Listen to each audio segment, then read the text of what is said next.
आज की मनमोहक कहानी है, ऊपर वाले पर भरोसा रखो। एक बार एक व्यक्ति शाम में सब्जी खरीदने के लिए मंडी में गया। वहाँ पर उन्होंने देखा कि एक ठेला है।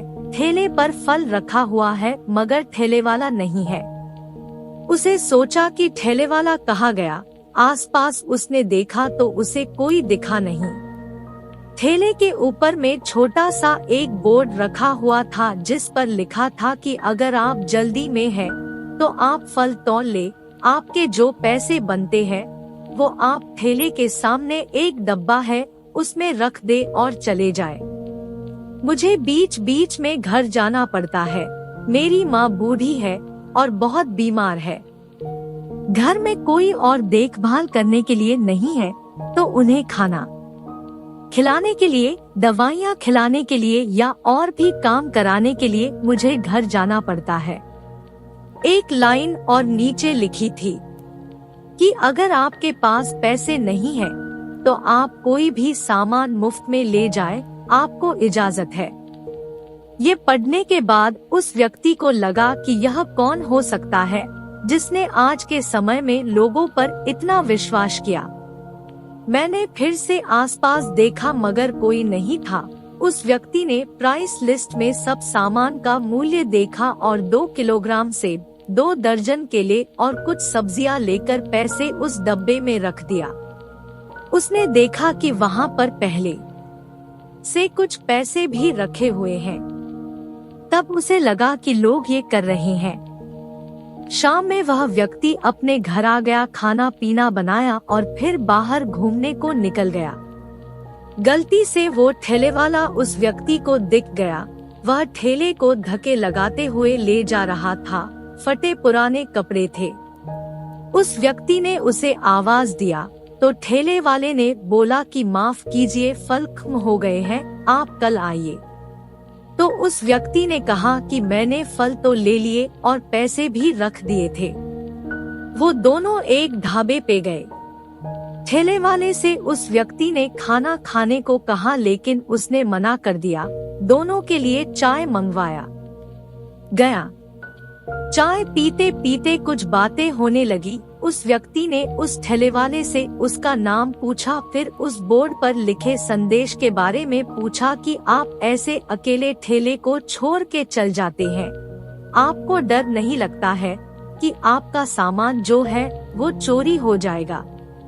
तो ठेले वाले ने अपनी कहानी सुनाई। सने कहा कि बाबूजी, मेरी माँ पिछले 2 से 3 साल से बहुत बीमार रहती है।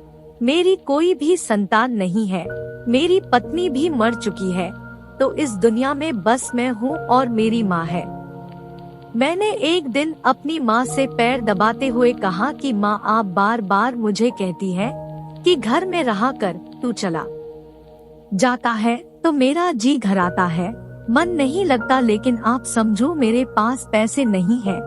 अगर मैं घर में रहूँगा तो पैसे कमाएगा कौन? आपकी देखभाल कैसे होगी?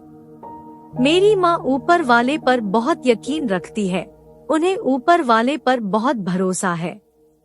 उन्होंने ऊपर वाले को याद करके बोला कि बेटा, एक काम कर, तू ठेले को मंडी में छोड़ के आ जाया कर और उस पर एक बोर्ड लगा दे और उस पर अपनी सारी कहानी लिख दे।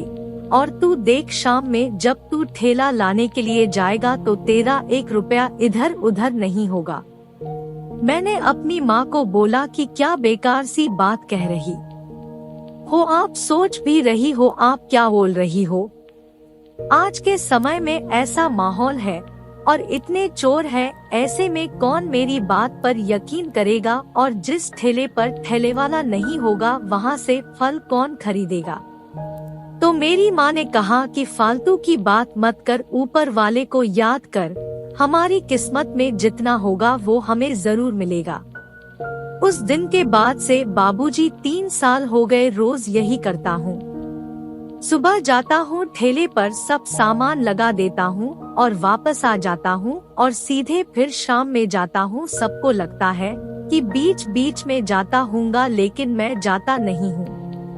और आप यकीन नहीं करोगे, रोजाना 1 रुपया इधर उधर नहीं होता, बदले में कई दिन ज्यादा ही पैसे मिलते हैं। कई बार लोग माँ के नाम पर कुछ एक्स्ट्रा पैसे रख जाते हैं। कई बार छोटे छोटे बच्चे माँ के खाने के लिए कुछ कुछ रख जाते हैं और पर्ची लिख जाते हैं कि ये आपकी मम्मी के लिए है।